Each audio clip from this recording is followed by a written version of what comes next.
은퇴를 앞둔 분들 혹은 이미 퇴직을 경험한 분들께 이런 질문을 드려봅니다.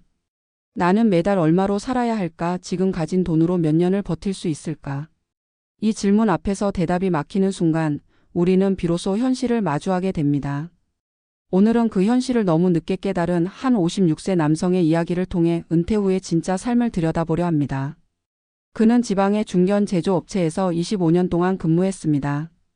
관리직으로 승진하며 매년 연봉이 조금씩 올랐습니다. 하지만 퇴직 통보는 생각보다 빨랐습니다. 회사의 구조 조정이 이유였고 그는 예상보다 5년 일찍 회사를 떠나야 했습니다. 퇴직금 1억 2천만 원이 통장에 들어왔지만 문제는 그 다음이었습니다. 수입이 0원이 된다는 사실이 체감된 건 2달 후였습니다. 그는 아내에게 이제 좀 쉬자고 말했지만 마음 한구석이 불안했습니다. 매달 250만 원이 나가던 생활비, 거기에 보험료와 대출이자까지 합치면 300만 원이 넘었습니다. 퇴직금을 단순 계산해도 3년이면 끝이 보였습니다. 그러나 그는 그래도 뭐라도 되겠지라며 별다른 계획 없이 시간을 흘려보냈습니다. 3달 후 생활은 눈에 띄게 달라졌습니다. 점심은 집밥으로 바뀌었고 저녁 외식은 사라졌습니다. 아내는 이제 절약 좀 하자고 했고 그는 괜히 화를 냈습니다. 가족 간 대화는 줄고 불안은 커졌습니다. 이 나이에 다시 일자리를 구할 수 있을까라는 생각이 머리를 짓눌렀습니다. 그렇게 1년이 지나자 그는 통장 잔고가 반으로 줄었다는 사실을 확인했습니다. 그는 처음으로 현실을 깨달았습니다. 버틸 돈이 없다는 걸 너무 늦게 알았습니다. 그제야 그는 구청 일자리, 공공근로, 시니어 인턴십 등 정보를 찾아보기 시작했습니다. 하지만 경쟁이 치열했고 자리가 많지 않았습니다. 하루아침에 직장인에서 구직자가 된 현실은 그에게 큰 충격이었습니다. 면접장에서는 나이를 이유로 고개를 젓는 이들도 있었고 이 나이에 뭘 할 수 있겠냐는 냉정한 말도 들었습니다. 결국 그는 배달 아르바이트를 시작했습니다. 하루 종일 오토바이를 타며 날씨와 싸우는 일이었습니다. 하지만 그는 말했습니다. 몸은 힘들지만 다시 내가 쓸 돈을 번다는 게 얼마나 다행인지 몰랐어요. 그의 한 달 수입은 평균 130만 원 정도였습니다. 생활비 전체를 충당하기엔 부족했지만 최소한 영원은 아니었습니다. 그 돈으로 그는 전기요금과 보험료를 냈고 나머지는 아내가 관리했습니다. 그렇게 버티는 사이 그는 스스로를 되찾았습니다. 아침에 일어나 갈 곳이 있다는 것, 그리고 스스로의 역할이 남아있다는 것만으로도 삶이 달라졌습니다. 이 사례는 단순한 개인의 고생담이 아닙니다. 실제로 50대 중반 이후 조기퇴직자들의 절반 이상이 퇴직 후 수입이 0원이라고 답했습니다. 국민연금은 아직 수령 시점이 남았고 개인연금은 많지 않습니다.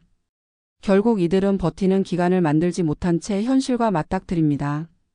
전문가들은 이렇게 조언합니다. 첫째, 퇴직 전 소득 공백기를 반드시 계산하라고 말합니다. 퇴직 후 연금을 받기 전까지 몇 년이 걸리는지, 그 기간 동안 매달 얼마가 필요한지 구체적으로 계산해야 합니다. 막연한 퇴직금으로 버틴다는 생각은 위험합니다. 둘째, 퇴직 후 바로 일을 놓지 말라고 합니다. 그것이 아르바이트든 단기근로든 사회적 일자리든 상관없습니다. 일은 단순히 돈을 버는 수단이 아니라 정신적 안정과 사회적 연결을 지켜주는 중요한 버팀목이기 때문입니다. 셋째, 지출 구조를 바꾸는 결단이 필요합니다. 월세를 줄이고 보험을 정리하며 소비 패턴을 바꾸는 것은 퇴직 이후 생존의 기본입니다. 특히 퇴직금은 생활비 통장이 아니라 기간을 벌어주는 자산으로 관리해야 합니다. 마지막으로 무엇보다 중요한 것은 멘탈의 보건력입니다. 많은 이들이 퇴직 후 좌절을 겪는 이유는 돈이 아니라 존재감의 상실 때문입니다. 하루 일과가 사라지고 사회적 역할이 끊어질 때 인간은 자신을 잃습니다. 따라서 퇴직 직후 돈보다 먼저 할 일은 스스로를 다시 사회와 연결하는 것입니다. 봉사든 교육이든 동호회든 나의 자리를 만들어야 합니다. 그 56세 남성은 지금도 배달 일을 이어가고 있습니다. 그는 이렇게 말했습니다.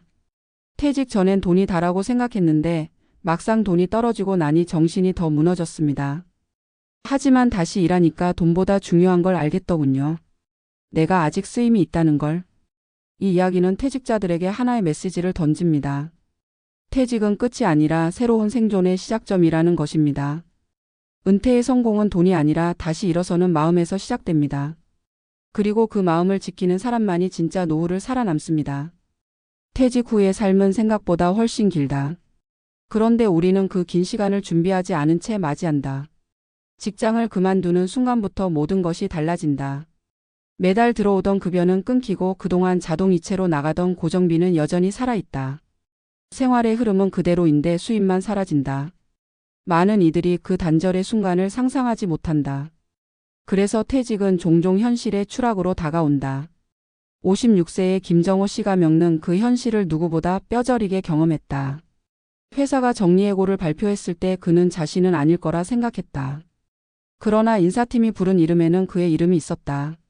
명예퇴직이라는 말이 붙었지만 그에게 그것은 예상치 못한 실직이었다. 25년 동안 일한 자리였기에 그는 이별이 아니라 배신에 가까운 감정을 느꼈다. 퇴직금을 받던 날 그는 잠시 해방감을 느꼈다. 그동안 아내와 못 갔던 여행도 가고 미뤄왔던 집 수리도 했다. 그러나 한 달, 두 달이 지나자 해방감은 불안으로 바뀌었다. 매달 나가던 돈은 300만 원을 넘었고 통장은 점점 줄어들었다. 주변에서는 이 나이에 어디 취직이 되겠냐며 쉬라고 했지만 그는 알았다. 이렇게 가면 몇 년 안에 아무것도 남지 않을 것이라는 걸. 그가 처음 구청 일자리 공고를 찾아봤을 때 느낀 감정은 자존심이 아니라 절박함이었다. 하지만 현실은 냉정했다. 하루에 몇 시간 일하고 받는 돈은 한 달 70만 원 남짓이었다. 일을 해도 생활비의 절반도 채우지 못했다. 그럼에도 그는 포기하지 않았다. 어느 날 택배 일을 하던 지인의 말을 듣고 배달 아르바이트를 시작했다. 오토바이를 타고 새벽부터 움직였다. 여름엔 땀에 젖고 겨울엔 손끝이 얼었다. 하지만 그는 그 시간 동안 이상하게도 마음이 편했다. 다시 일한다는 감각, 다시 사회 일부로 돌아왔다는 실감이 그를 버티게 했다. 그렇게 1년이 지나자 그는 생존의 의미를 새롭게 이해했다. 예전엔 돈을 버는 것이 생존이라 생각했지만 지금은 일하면서 하루를 보내는 것 자체가 생존이었다. 그가 다시 일하며 느낀 또 하나의 깨달음은 돈보다 리듬이었다. 일할 때는 아침에 일어나 준비하고 사람을 만나고 저녁에는 피곤하지만 뿌듯했다.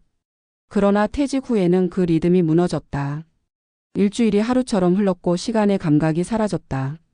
그는 일이 없을 때 가장 무서운 건 돈이 아니라 하루가 아무 의미도 없다는 거였다고 말했다. 퇴직 후의 우울감은 단순히 돈의 문제가 아니라 존재의 문제였다. 사회가 나를 필요로 하지 않는다는 감정, 그것이 사람을 무너뜨렸다. 특히 50대 중반 이후의 남성에게는 더 그렇다. 그들은 오랜 세월 동안 직장이라는 울타리 속에서 자신을 정의해왔다. 명함이 곧 존재였고 직함이 곧 자존심이었다. 그런데 그 모든 것이 사라진 뒤 남는 것은 낯선 자기 자신뿐이다. 그 공허를 메울 수 있는 것은 돈이 아니라 역할이다. 김정호 씨는 말한다. 일을 하면서 알았다. 다시 누군가에게 필요하다는 게 이렇게 큰 힘이구나. 그 말은 많은 퇴직자들이 공감할 것이다. 결국 은퇴 이후의 행복은 일의 유무보다 의미의 유무에서 갈린다. 그러나 사회는 여전히 퇴직자를 끝난 사람으로 본다. 일자리 정책은 한정되어 있고 시니어 일자리조차 단기적이다. 하지만 변화는 시작되고 있다. 최근에는 50대, 60대를 위한 디지털 교육 창업 지원, 재취업 프로그램이 늘어나고 있다. 문제는 그것을 젊은 사람들의 세상이라 여기며 스스로 포기하는 것이다. 퇴직 후 성공적으로 적응한 사람들의 공통점은 나이보다 의지를 우선시했다는 점이다. 그들은 퇴직을 종착점이 아닌 전환점으로 봤다. 새로운 일을 배우고 새로운 인간관계를 만들며 스스로를 재설계했다. 그것이 두 번째 인생의 출발이었다. 전문가들은 퇴직 후 5년을 적응의 골든타임이라 말한다. 그 시기에 어떤 선택을 하느냐에 따라 노후의 삶이 달라진다. 현실을 부정하며 시간을 흘려보내면 60대 중반에는 회복이 어렵다. 반대로 일찍 현실을 받아들이고 자신에게 맞는 일과 생활 구조를 재편하면 새로운 삶을 열 수 있다. 중요한 것은 규모가 아니라 방향이다. 퇴직 후엔 벌기보다 버티는 구조를 만드는 것이 우선이다. 수입이 줄어드는 것은 당연하다. 문제는 지출을 줄일 준비가 되어 있느냐다. 작은 집으로 옮기고 소비를 단순화하며 가족과 생활비를 공유하는 구조를 만들면 그것이 곧 생존 전략이 된다. 연금은 그 다음의 문제다. 그리고 무엇보다 은퇴 후엔 심리적 회복력이 중요하다. 김정호 씨가 버틸 수 있었던 이유는 스스로를 불쌍히 여기지 않았기 때문이다. 자신을 불행한 사람으로 규정하면 모든 게 무너진다. 하지만 그는 스스로를 여전히 일하는 사람으로 여겼다. 그 태도가 마음의 방향을 바꿨다. 사람은 자신을 바라보는 시선대로 살아간다. 스스로를 끝난 사람이라 생각하면 끝나지만 다시 시작하는 사람이라 믿으면 진짜로 다시 시작할 수 있다. 결국 퇴직 후의 삶은 돈보다 태도의 싸움이다. 퇴직은 누구에게나 온다. 다만 누군가는 그때부터 무너지고 누군가는 그때부터 다시 일어선다. 그 갈림길에서 필요한 것은 큰 돈이 아니라 작은 움직임이다. 아침에 일어나 무언가를 하고 누군가와 대화하고 나를 세상과 연결하는 그 작은 행동이 인생 이막의 첫 걸음이 된다. 56세 김정호 씨는 지금도 매일 새벽 배달을 나간다. 그에게 일은 생존이자 자존심이다. 그리고 그는 말했다. 이제는 돈이 목적이 아닙니다. 하루를 견디는 힘, 그게 저를 살게 합니다. 그의 말 속엔 은퇴 세대가 모두 새겨야 할 메시지가 있다. 인생은 퇴직으로 끝나지 않는다. 끝난 것은 직장이지 삶이 아니다. 일할 곳이 없어도 할 수 있는 일은 있다. 사회가 등을 돌려도 나 자신이 나를 포기하지 않으면 된다. 결국 퇴직 후에도 인간은 계속 살아야 하고 그 삶은 여전히 가치 있다. 퇴직은 인생의 문이 닫히는 순간이 아니라 또 하나의 문이 열리는 과정이다. 그 문을 열 용기를 가진 사람만이 두 번째 인생에서 진짜 자유를 얻게 된다.